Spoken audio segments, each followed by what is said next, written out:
working with your 7-year-old for optimal development. Well, you're absolutely right. You're like, well, I need to do tummy time, but I'm not going to do tummy time. My child's 7. Yeah, but there's ways you can do it. First of all, though, movement lesson, for me to give advice, I could sit here right now and do a live for about 5 hours.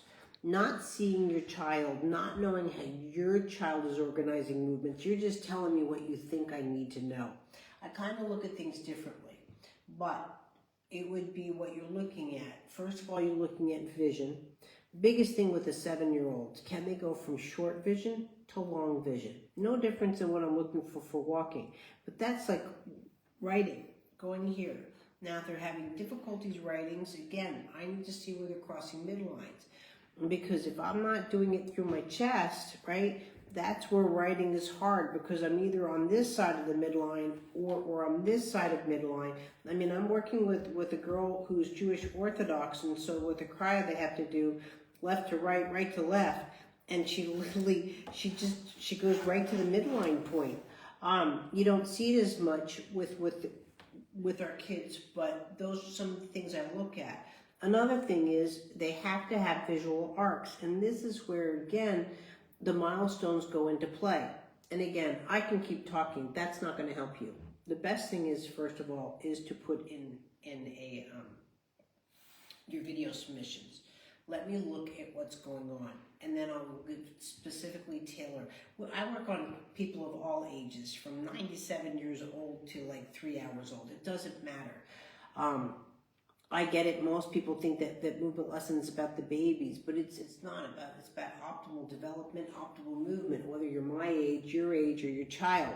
But I'm glad that you're seeing the frustrations and you're seeing the link. People look back at reflexes, and the reason you're getting frustrated, you're not seeing integration, because that's not how reflexes work. Reflexes are a response to the nervous systems and a response to gravity. It's the presentation that I just did while I was here. But anything that you do, your child does, your baby does, caps out at rotation.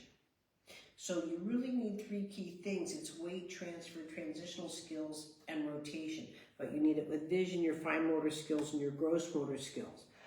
And again, I'm not here to frustrate you, because if I do, I lose you and I lose your child, and then your child just still is clumsy, frustrated, just trying to get it, doesn't have the skills for it. You know, we all have these kind of kiddos.